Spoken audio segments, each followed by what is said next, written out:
SCCA family. How are you all?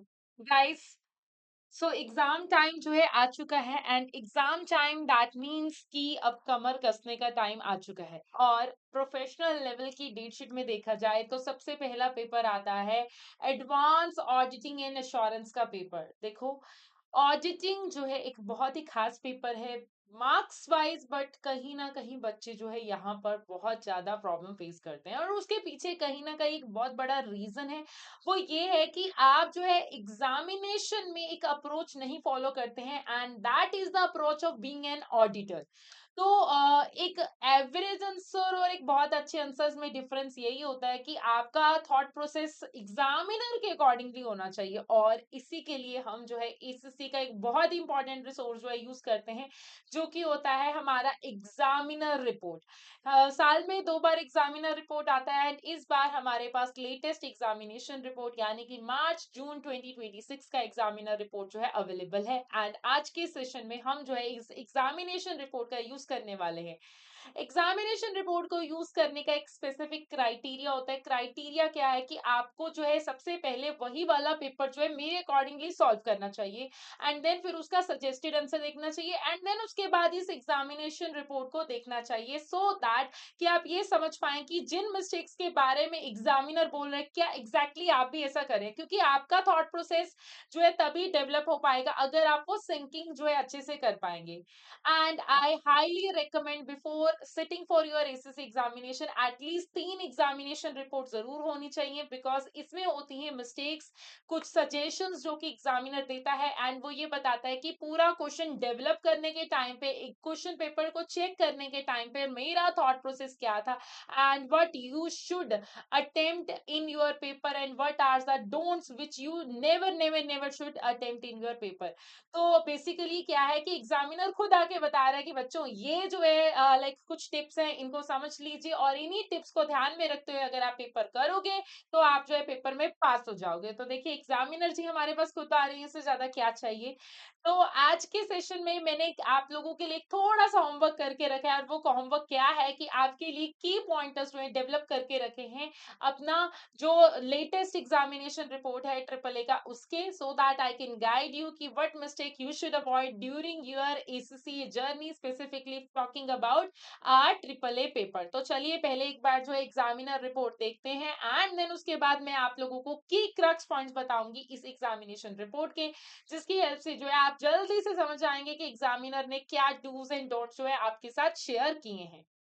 सो ये है हमारी लेटेस्ट एग्जामिनर रिपोर्ट मार्च जून 2026 के अटेम्प्ट की एंड इस एग्जामिनर रिपोर्ट में एग्जामिनर ने हमें सब कुछ बताया है कि पेपर कैसे आया था। मैरिज इन एयरवेज का क्वेश्चन था फर्स्ट क्वेश्चन सेक्शन ए का, जो कि 50 मार्क का क्वेश्चन होता है। देखिए हमारे प्रोफेशनल लेवल का पेपर्स में एक फॉर्मेट जो होता है चलता है जिसमें कि 20 मार्क्स जो होते हैं हमारे प्रोफेशनल मार्क्स के होते हैं एंड 80 मार्क्स जो होते हैं टेक्निकल मार्क्स होते हैं। तो दैट्स व्हाई इट्स एक्सपेक्टेड कि आप जो है प्रोफेशनल थिंकिंग को जो है अपने आंसर्स में दिखाइए। So this was your examiner report and like requirement जो होती है हमारे पास ईमेल्स के थ्रू आती हैं। आपको जो है एक बात खास करके ध्यान रखनी है, यहाँ पर हमारे पास एसबीआर की नॉलेज बहुत ज्यादा इंपॉर्टेंट होती है जब बात आए रिस्क के क्वेश्चन की, रिपोर्टिंग के क्वेश्चन की, प्रोसीजर के क्वेश्चन की। तो अकाउंट्स आपका स्ट्रांग होना चाहिए। तो अगर अभी तक आपका जो अकाउंट स्ट्रांग नहीं है तो जो भी ऑडिटिंग के स्टूडेंट्स है बच्चों, make sure that before sitting for your paper अपने अकाउंट्स को रिवाइज कीजिए, बिकॉज अकाउंट्स जो है एक ऑडिटर क्या करते हैं फाइनेंशियल स्टेटमेंट ही चेक करते हैं। तो ये तो थी मेरी तरफ से एक प्रो टिप। तो ये सब आपका जो फर्स्ट क्वेश्चन होता है नॉर्मली वो प्लानिंग से रिलेटेड होता है और आपको ये पता होना चाहिए कि आपकी जो भी कंपनी है वो लिस्टेड है, अनलिस्टेड है, वो न्यू ऑडिट क्लाइंट है या फिर रेकरिंग ऑडिट है, क्या है। सो ये आपको ध्यान में रखना है अपने आंसर में। एंड आपको जो है क्वेश्चन में देखिए इस क्वेश्चन में बेसिकली बिजनेस रिस्क के ऊपर भी था, आरओएमएम के ऊपर भी था एंड यहाँ पर इन्होंने इवैल्यूएट एंड प्रायोरिटाइज किए। तो बच्चे क्या करते हैं रिस्क तो लिख लेते हैं बट वो ये नहीं देखते कि क्या वो इंपॉर्टेंट है या नहीं। हमेशा याद रखना कि हर रिस्क इंपॉर्टेंट नहीं होता है। सो हमें जो है इंपॉर्टेंट रिस्क को ही कंसीडर करके चलना होता है। सो उसके बाद हमारे पास कुछ एग्जिबिट्स थे and like they are specifically mentioning कि आपको जो है एक रीडिंग टाइम, प्लानिंग टाइम जो है ध्यान में रखना होता है, so that you understand the history of the question. जब कभी भी एविडेंस जो आता है तभी भी आप जो है प्रॉपर देखो, प्लानिंग करो, बिकॉज प्लानिंग नहीं करोगे तो आपका आंसर जो है अच्छे से निकल के नहीं आएगा। And make sure that you are using the exhibits very well. इन्होंने एग्जिबिट्स का हमें स्पेसिफिकली बताया है कि यस, कि एग्जिबिट नंबर 2 एंड 3 को यूज करते हुए आपने चलना है। बिजनेस रिस्क को ध्यान में रखते हुए याद रखिए यहाँ पर आप पॉइंट ऑफ व्यू जो होगा आपका बिजनेस से रिलेटेड होगा, ऑडिटर से रिलेटेड नहीं होगा। एंड दूसरा क्वेश्चन जो था आपका आरओएमएम के रिलेटेड था, यानी कि आप कहीं ना कहीं फाइनेंशियल स्टेटमेंट के ऊपर करेंगे। एंड जब कभी भी क्वेश्चन बोलता है कि यस, कि आपको किसी स्पेसिफिक आइटम से रिलेटेड मटेरियलिटी करनी है, तो आप वही ध्यान में रखोगे। एंड देन उसके बाद प्रोसीजर्स का क्वेश्चन था and professional and ethical issue से रिलेटेड क्वेश्चन था। तो लाइक अब एग्जामिनर के कुछ कमेंट्स हैं, जैसे कि हर क्वेश्चन के बाद वो जेनेरिक कमेंट्स भी देते हैं एंड देन स्पेसिफिक कमेंट्स भी देते हैं। तो कुछ कमेंट्स में आपको दिखाऊंगी एंड देन एंड में मैं आपको जो है इन कमेंट्स का समराइजेशन जो है बताऊंगी कि एग्जामिनर इसमें क्या कहने की कोशिश कर रहा है, कि जो भी अच्छे तरीके से आंसर थे उनको मार्क्स मिले थे while focusing on the specific scenario. जब कभी भी आपने आंसर को सिनेरियो से लिंक किया था, रिक्वायरमेंट से लिंक किया था, तब आपको जो है मार्क्स मिले हैं। बट कुछ क्वेश्चन ऐसे थे जिनमें स्टूडेंट्स ने, लाइक कुछ स्टूडेंट ऐसे थे जिनका वॉग आंसर था, जेनेरिक आंसर था, तो वो सिनेरियो बेसिक नहीं था, तो ये उनको टेक्निकल एंड प्रोफेशनल दोनों ही मार्क्स नहीं मिले। एंड जब कभी भी आप आंसर को डेप्थनेस के नहीं लिंक करते हैं, तो यस, कि आपको जो है टेक्निकल अंडरस्टैंडिंग नहीं है, तो आपको जो है उस वाले केस में मार्क्स जो है फिर नहीं मिलता है। तो they are specifically focusing on this. अब आगे बढ़ते हैं। कैंडिडेट्स को स्पेसिफिकली बोला गया है कि यस, कि आप जो है किसको, अपनी ऑडियंस क्या है उसका ध्यान में रखो।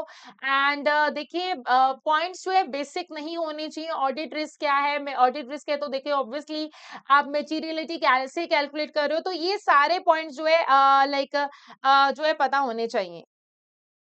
नाउ फिर उसके बाद जो है लाइक हम जो है अगर आगे बढ़े तो हमारे पास नेक्स्ट पॉइंट्स क्या हैं, लाइक रिक्वायरमेंट्स जो है अच्छे से आंसर की गई हैं। रिक्वायरमेंट्स को ध्यान में रखते हुए हमें क्या देखना है कि नंबर ऑफ रिस्क को हम देखेंगे। रिस्क की जो लिंकेज होनी चाहिए परफॉर्मेंस बेस्ड होनी चाहिए, तो मतलब वो सारे कुछ स्टूडेंट जो है चैलेंज कर पाए थे अंडरस्टैंडिंग को एंड लाइक पॉइंटर्स को समझ पाए थे। कुछ स्टूडेंट ऐसे थे जो कि आइडेंटिफाई कर पाए थे एंड उससे रिलेटेड कैश रिलेटेड रिक्वायरमेंट्स को भी समझ पाए थे। अच्छे आंसर्स के ऊपर मैं ध्यान में रखूं तो कमर्शियल एक्यूमेन जो है लाइक वो ध्यान में दिया गया था तभी मिला था, अदरवाइज मार्क्स नहीं मिले हैं। प्रोफेशनल स्किल्स को कैसे मिलेगा, ग्रुप्स की फाइनेंसिंग को भी ध्यान में रखते हुए, मतलब वो नंबर्स का आपको याद जो है देखना है।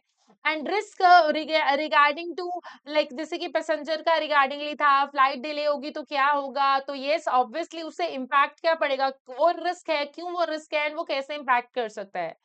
सो यस आपको जो है लाइक एक और बात ध्यान में रखनी है कि यस, कि आपको बिजनेस रिस्क को प्रायोरिटाइज नहीं करना है, आपको आरओएमएम को प्रायोरिटाइज करना है। तो यस आपको एडिशनल एक्स्ट्रा चीजें जो है नहीं देनी है, उससे आपका टाइम वेस्ट ही होगा, वो स्पेसिफिकली बोल रहे हैं। तो अब उसके बाद नेक्स्ट क्वेश्चन जो था डायरेक्टली एग्जिबिट 2 एंड 3 से रिलेटेड आरओएमएम की प्रायोरिटाइजेशन से रिलेटेड था। तो लाइक 18 मार्क्स का वो क्वेश्चन है एंड ऑब्वियसली आपको पता होना चाहिए कि मुझे कितना लिखना है, बेसिक जेनेरिक आंसर नहीं लिखना है। तो अगर आप लिंकेज नहीं करोगे तो मार्क्स नहीं मिलेगा। मेटीरियलिटी का आप जो है ध्यान इसमें रखोगे। मेटीरियलिटी के लिए मेटीरियलिटी रेंज पता होनी चाहिए। न्यू क्लाइंट है तो ऑब्वियसली हम जो है लाइक और अगर न्यू क्लाइंट हो और रिस्की क्लाइंट हो तो ऑब्वियसली हम जो है लोअर मेटीरियलिटी कैप लेते हैं। रेपिटेशन जो है आपके आंसर में नहीं होनी चाहिए। एंड लाइक मिक्स बेसिस पे भी आप मिडल लेवल बेस पे भी मेटीरियलिटी लिमिट जो है दे सकते हो। नाउ अब एग्जाम्पल्स तो बहुत सारी हैं स्टूडेंट्स के रिगार्डिंगली इसको लेते हुए। अब मैंने आप लोगों के लिए कुछ पॉइंटर्स जो हैं लास्ट के जो भी मतलब जो ये सारा है इसका कंपाइलेशन करके रखा है। आप देख पा रहे हैं कि हर एक पॉइंट के रिगार्डिंगली उन्होंने कुछ ना कुछ जो है प्रायोरिटाइजेशन से लेके या किसी टॉपिक एरिया से रिलेटेड बोला है। तो मैंने आप लोगों के लिए एक सम अप बनाया है, तो let's discuss that sum up summary so that you get the idea कि क्या किया है और क्या करना चाहिए था आपको। तो ये है पूरी की पूरी समराइजेशन आप लोगों के लिए स्पेसिफिकली कि कुछ ऐसे मिस्टेक्स हैं जो कि स्टूडेंट ने की हैं एंड आपको वो मिस्टेक्स नहीं करनी है।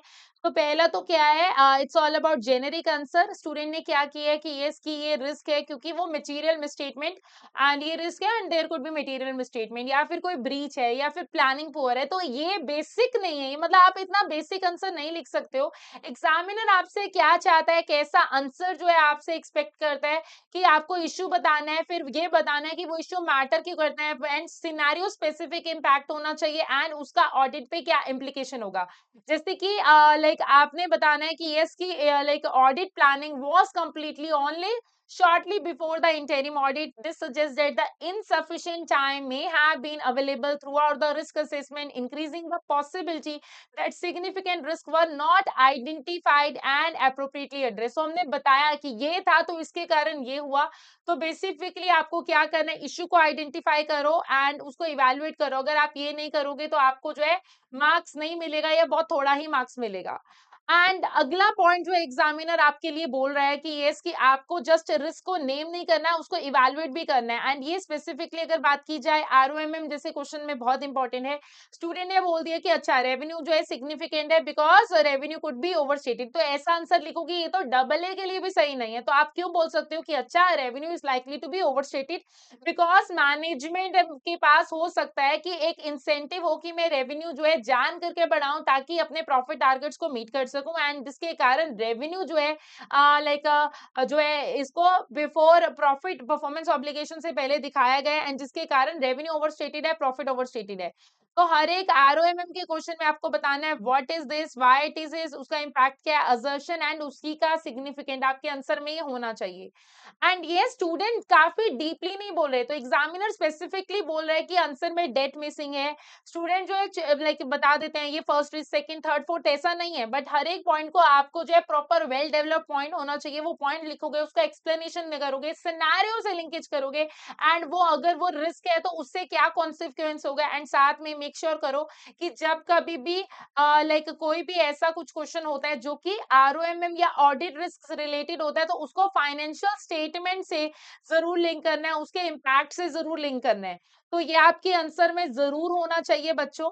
And yes this is the biggest red flag. बहुत सारे स्टूडेंट की मिस्टेक होती है, वो क्या करते हैं जो कि ऑलरेडी गिवन है वो उनको पता है तो वो क्यों दे रहे हो। जैसे कि क्वेश्चन में लिखा गया है कि यस की कंपनी के पास नया फाइनेंस डायरेक्टर है, तो ये ऑलरेडी है, तो आप बताओगे कि यस कि अगर ये है तो इसके रिगार्डिंगली क्या इशू हो सकता है कि नया फाइनेंस डायरेक्टर आया है तो उसके पास हो सकता है एक्सपीरियंस नहीं है ग्रुप अकाउंटिंग सिस्टम का, जिसके कारण रिस्क बढ़ सकता है कि अकाउंटिंग ट्रीटमेंट जो है हो सकता है सही तरीके से अप्लाई ना हुआ हो एंड जिसके कारण आरओएमएम जो है राइज हो सकता है। तो आपको क्या देखना है, सिनारियो से फैक्ट तो उठाओगे एंड फिर उसकी अपनी नॉलेज को लिंक करोगे तभी मार्क्स मिलेगा, ना कि सिनारियो का फैक्ट उठाया और मार्क्स मिल जाएगा, ऐसे मार्क्स नहीं मिलने वाले हैं। नाउ आप बेसिक थ्योरी नहीं बतानी है आपने आंसर में, इट्स वेरी इंपॉर्टेंट। ऑडिटर जो है यूजुअली ऑडिट पार्टनर या मैनेजर लेवल पे होता है, तो आपको एक्सप्लेनेशन बेसिक नहीं लिखना, okay what is business risk, what is audit risk, what is materiality, no. आपको जो है स्पेसिफिकली बताना है कि यस कि like as a professional auditor, ना कि एक टेक्स्ट बुक्स टाइप आंसर होना चाहिए। ये आपके आंसर में बहुत बहुत सारे स्टूडेंट ट्रिपल ए में ये मिस्टेक करते हैं। सी देखिए triple A is not tough, double A और ट्रिपल ए में सिलेबस में थोड़ा सा ही डिफरेंस है, बहुत ज्यादा डिफरेंस नहीं है, but approach is required, professional approach is required जो कि स्टूडेंट्स मिस आउट करते हैं। So make sure that you are using that approach. Now coming to the next point, audit procedures. बहुत सारे स्टूडेंट्स क्या करते हैं, जेनेरिक पॉइंट लिखते हैं, तो please make sure that you don't have to write generic points. ये बहुत बड़ी वीकनेस है आपके पेपर में, जेनेरिक पॉइंट जैसे कि इनवॉइस इंस्पेक्ट करो, डॉक्यूमेंट्स चेक करो, डिस्कस करो मैनेजमेंट से। देखिए ये अगर लिखोगे तो आपको मार्क्स नहीं मिलेगा। आपके आंसर में एएसपी जरूर होना चाहिए, which is action source and purpose. Purpose is always link to the assertions, ठीक है, and action is my verb, ये हमें जो है ध्यान में रखना है। तो यस, या फिर आपकी अप्रोच क्या हो सकती है कि क्या करना है, किस डॉक्यूमेंट किस पर्सन से करना है एंड क्यों करना है, ये नॉर्मली मैं आपको बोलती हूँ और इसको हमेशा लिंक करना है सिनेरियो से। तो इसके लिए एक निमोनिक भी आप याद रख सकते हो, PASS, that is action source scenario and purpose. तो ये आपके आंसर में होना चाहिए। जैसे कि आप ये लिखोगे कि अच्छा सिलेक्ट किया सैंपल ऑफ सेल्स इनवॉइस, क्या किया, क्यों किया, बिफोर और आफ्टर द ईयर एंड किया, ताकि मैं क्या कर सकूं कि अच्छा कि रेवेन्यू जो है रिकॉग्नाइज किया गया है करेक्ट अकाउंटिंग पीरियड में, जिसमें कि मैं कट ऑफ चेक कर रही हूँ। अगर मैं पीरियड के रिगार्डिंगली बात करूं तो मैं यहाँ पर कट ऑफ कर रही हूँ। देखिए जरूरी नहीं कि असर्शन डायरेक्टली वही वाले वर्ड से हो, उससे रिलेटेड वर्ड जो है आप यूज कर सकते हो, ऐसा भी हो सकता है, बट आपके आंसर में एक्शन सोर्स एंड पर्पस जो है पर्टिकुलरली विजिबल होना चाहिए। एंड अब और क्या होता है कि आपका जो भी लाइक ऑडिट प्रोसीजर है वो उस रिस्क को टारगेट करना होना चाहिए। देखिए स्टूडेंट्स क्या करते हैं, लाइक रिस्क तो अच्छा लिख देते हैं बट गलत रिस्क को टारगेट करते हैं। देखिए कई बार क्या कर दिया, प्रोसीजर तो लिख दिया बट वो उससे मैच नहीं कर रहा है। तो हर एक प्रोसीजर का जब भी आप अटेम्प्ट कर रहे हो तो आपको ये देखना है कि यस कि कौन सी असर्शन, कौन से रिस्क हो उससे मैच करें। जैसे कि अगर आप इन्वेंट्री की ऑब्सोलीट के लिए बात कर रहे हो तो यस उसको लेजर से मैच नहीं करोगे ना, क्योंकि वो तो अगर आप उससे तो क्या होगा कंप्लीटनेस एक्यूरेसी, बट ऑब्सोलेंस नहीं चेक हो रहा ना, लेजर से तो ये दिख जाएगा कि कंप्लीटली है या एक्यूरेटली रिकॉर्डेड है। अगर आप इन्वेंट्री की ऑब्सोलेंस चेक कर रहे हो कि वो खराब नहीं होगी, आउटडेटेड तो नहीं होगी, तो यस आप उसकी एजिंग रिपोर्ट से चेक कर सकते हो कि कितना पुराना है, कितना स्लो मूविंग है, ताकि ये पता चल जाए कि यहाँ पर ऑब्सोलेट इन्वेंट्री रिलेटेड एरिया हो सकता है। एंड देन फिर उससे आप उसका लाइक सेलिंग प्राइस को कॉस्ट से देख सकते हो, जिससे कि पता चलेगा कि अच्छा एनआरवी तो कम नहीं हो गई है। तो यस रिस्क को अगर आपने कभी भी लिखना है ना प्रोसीजर वाला क्वेश्चन, तो आपको उस प्रोसीजर से रिलेटेड माइंड में रिस्क भी रखना है कि रिस्क है तो उससे रिलेटेड असर्शन क्या हो सकती है, and then form your procedure. This is a good way to develop a procedure professional level के पेपर में। बहुत ज्यादा मिस्टेक यहाँ पर होती है, please don't do that. Now control का क्वेश्चन देखिए, कंट्रोल का क्वेश्चन तो डबल ए में भी इंपॉर्टेंट है।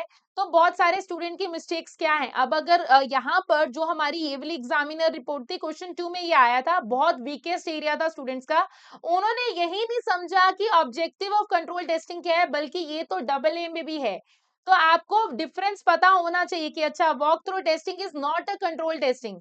इससे ऑडिटर क्या करता है, अंडरस्टैंड करता है सिस्टम को, बट कंट्रोल टेस्टिंग में तो ये पता करते हैं हम कि कंट्रोल वर्क कर रहे हैं, अच्छे से कर रहे हैं या नहीं, एंड वो पूरे टाइम पीरियड में कर रहे हैं या नहीं। तो बहुत सारे स्टूडेंट्स के पॉइंट्स गलत रहे हैं, तो ऑडिटर को या फिर अगर मैं बोलूं हमारे लाइक स्टूडेंट्स को जो है बोला गया है कि आपको test of control, operating effectiveness, designing, उनका इम्प्लीमेंटेशन, सब्सटैंसिव प्रोसीजर, ये सबको जो है आपको रिवाइज करना है, जो कि उनको फील हुआ है कि बहुत स्टूडेंट की इसमें मिस्टेक्स रही हैं, नहीं रिवाइज था। नाउ अब कंट्रोल जो है वो ऑडिटर नहीं करता है। देखिए स्टूडेंट ने सीधा बोल दिया कि फाइनेंस डायरेक्टर को ये परफॉर्म नहीं करना है, रिकंसिलिएशन एंड ऑडिटर को करना चाहिए। ये गलत है, लिखा है सच में, और ये हमें पता है कि कंट्रोल लगाना ये तो मैनेजमेंट की, डायरेक्टर्स की रिस्पॉन्सिबिलिटी होती है। रिकंसिलिएशन मैनेजमेंट का कंट्रोल है, ऑडिटर तो बस ये चेक करता है कि वो अच्छे से वर्क कर रहे हैं या नहीं। सो क्लाइंट करेगा कंट्रोल एंड ऑडिटर क्या करेगा, टेस्ट ऑफ कंट्रोल, कंट्रोल्स की टेस्टिंग करेगा कि कंट्रोल अच्छे से वर्क कर रहे हैं या नहीं। सो ये मिस्टेक नहीं करनी है हमें। नाउ नेक्स्ट मेटीरियलिटी, देखो ये तो मान के चलते हैं, अच्छा मेटीरियलिटी है तो ये तो इजी है। देखिए लाइक एग्जामिनर स्पेसिफिकली बोल रहा है कि यस मेटीरियलिटी में प्रॉब्लम्स आई हैं, मतलब आई हैं। तो यस आपको क्या पता होना चाहिए, ओवरऑल मेटीरियलिटी लिमिट के बारे में पता होना चाहिए, performance materiality, specific materiality, reassessment उसके होनी है या नहीं, कौन सी आइटम मटेरियल है, कौन सी आइटम इमटेरियल है, एग्रीगेशन ऑफ मिसस्टेटमेंट, क्या करने की जरूरत है, कब करनी है, एंड उस सब का फिर हमारे ओपिनियन पे क्या इफेक्ट पड़ेगा। हम जानते हैं हमारे पास qualified, adverse and disclaimer of opinion होते हैं, जो कि मेरे मॉडिफाइड ओपिनियन होते हैं। तो ये तीन तरह के हमारे मॉडिफाइड ओपिनियन होते हैं, तो इनका इफेक्ट हमें देखना है। तो जब कभी भी आंसर करना है तो देखो क्या वो मटेरियल है, फिर उसके बाद मटेरियल है तो क्या वो परवेसिव है, एंड देन उसके बाद ही हमें पता चलेगा कि उसका हमारी रिपोर्ट पे क्या कॉन्सिक्वेंस होगा। तो ये प्लीज ये काफी मिस्टेक्स जो है एग्जामिनर हाईलाइट कर रहा है। Now as we all know reporting का क्वेश्चन जरूर आता है, इसके ऊपर फोकस करने के लिए वो बोल रहा है एग्जामिनर कि इसकी आपको इसमें इंप्रूवमेंट की जरूरत है, अप्रोप्रिएट ऑडिट ओपिनियन को ध्यान में रखते हुए स्टूडेंट की मिस्टेक्स क्या हुई हैं। उन्होंने बोला है कि इसकी क्वालिफाइड ओपिनियन एक इश्यू का और डिस्क्लेमर दूसरे का, ऐसा कर दिया, ऐसा नहीं होता है, ऑडिट रिपोर्ट एक ही जाती है। तो ये टोटली गलत है। ऑडिटर एक ही ओपिनियन देगा पूरी की पूरी फाइनेंशियल स्टेटमेंट पे, और वो मॉडिफिकेशन डिपेंड करता है ओवरऑल लेवल पे, कि ओवरऑल लेवल पे मटेरियल में स्टेटमेंट है, कोई लिमिटेशंस लगाई गई हैं, क्या वो परवेसिव है। अगर ये सारी चीजें हैं तो फिर आप जो है अपना ओपिनियन उसी बेस पे जो है रख के चलोगे, तो दैट मीन्स कि आप दो तरह के पॉइंटर्स जो है नहीं दे सकते हो। आपको सिर्फ और सिर्फ पॉसिबल रिपीटिंग जो भी आपका है, कि क्वालिफाइड भी बता दिया, एडवर्स भी बता दिया, डिस्क्लेमर भी बता दिया, क्या नहीं, सब कुछ नहीं रेलेवेंट होता है। सो जो है, काम का है वही देखो, अदरवाइज आप अपना वैल्यूएबल टाइम जो है वो खो रहे हो। ये आपको पता होना चाहिए बच्चों, ठीक है। उसके अलावा और क्या मिस्टेक्स है, प्रोफेशनल स्केप्टिसिज्म। देखिए लाइक ट्रिपल ए के पेपर में एग्जामिनर जो बोलता है कि यस, कि आपको जो है लाइक क्या करना है, आपको मैनेजमेंट को देखो चैलेंज करना है, आपको ऑटोमेटिकली एक्सेप्ट नहीं करना है कि यस ये मैनेजमेंट ने बोला ठीक है तो ठीक है।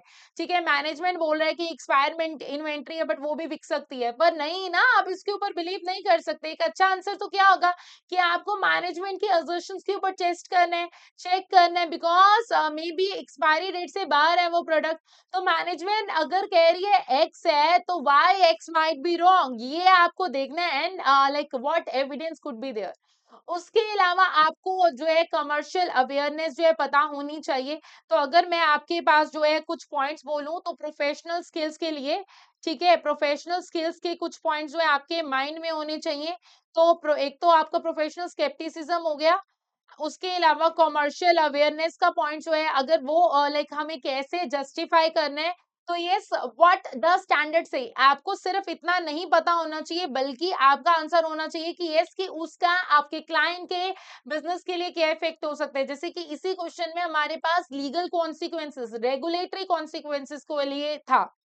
एंड देखिए एक और बात याद रखना, स्टूडेंट क्या करते हैं, जैसे सपोज क्वेश्चन ने बोला कि evaluate the matter and audit evidence required, तो स्टूडेंट ने सिर्फ अकाउंटिंग ट्रीटमेंट बता दिया, बट वो एविडेंस के ऊपर तो बात ही नहीं की। आंसर को अंडरस्टैंड करो, इवैल्यूएट करो, एविडेंस दो, पूरा आंसर होना चाहिए। ठीक है, क्वेश्चन की रिक्वायरमेंट को पूरे से पढ़ो, एग्जिबिट्स को ध्यान से पढ़ो। ठीक है, आपका आंसर में ये बहुत इंपॉर्टेंट है, स्टूडेंट्स की मिस्टेक्स को ध्यान में रखते हुए। तो ये रिक्वायरमेंट्स पढ़ो, उसका एप्लीकेशन देखो, अपना एनालिसिस स्किल देखो कि क्या मैंने प्रॉपरली एक्सप्लेन किया है कि कोई भी पर्टिकुलर एरिया है वो मैटर क्यों करता है, ये क्या हमने बताया है, क्या मैंने डेप्थ बेस्ड आंसर दिया है, उसका इम्प्लीकेशन क्या है, उसका कॉन्सिक्वेंस क्या है, ये आपके पास होना चाहिए। एविडेंस क्या होने चाहिए एंड वो क्यों रिक्वायर्ड है, क्या आपने ये बोला है, मेच्योरिटी का पॉइंट आपने कंसीडर किया है, कमर्शियल अवेयरनेस आपने कंसीडर की है, तो ये पॉइंटर्स आपके आंसर में जरूर होने चाहिए। सो आई गेस बच्चों ये सब जो है टिप्स आपकी समझ में आ चुकी हैं कि आपके आंसर में क्या क्या टिप्स होनी चाहिए। एंड सी, एग्जामिनर रिपोर्ट का बेस्ट पॉसिबल यूज तभी हो सकता है अगर आप जो है एग्जामिनेशन कंडीशन में पहले बैठ के पेपर दोगे, एंड पेपर देने के बाद उसका सजेस्टेड आंसर देखोगे, एंड देन मार्किंग गाइडलाइन देखोगे, और उसके बाद एग्जामिनर रिपोर्ट देखोगे। बच्चों आपके लिए तो पूरा का पूरा क्रक्स मैंने आपको प्रेजेंट कर दिया है कि यही क्रक्स है। तो यस, लाइक एग्जामिनर भी यही कहता है कि आपको ध्यान में रखना है बहुत सारी ऐसी बातें। सो अब इसी के साथ आज के सेशन को करते हैं ओवर बच्चों। Like make sure that you are using the best use of SSC resources, technical articles भी पढ़िए, सभी के सभी टेक्निकल आर्टिकल्स पढ़िए, क्योंकि आपको उससे बहुत सारी बेसिक अंडरस्टैंडिंग जो है मिलने वाली है। सो चलिए फिर मिलते हैं हम हमारे मैराथन्स के सेशंस में, हमारे वार्म अप के सेशन में, जिसमें कि आप लोगों को सारा सिलेबस एंड उसके इंपॉर्टेंट एरियाज जो है कराए जाएंगे। सो तब तक के लिए guys all the very best आपकी लाइक एग्जामिनेशन प्रैक्टिस के लिए। एंड फिर अब मिलेंगे हम हमारे नेक्स्ट सेशंस में। So please use this examination tips very wisely. आप एग्जामिनर्स की डूज एंड डोज को समझेंगे तो आपका आंसर भी बहुत ही अच्छा निकल के आएगा। Thank you so much.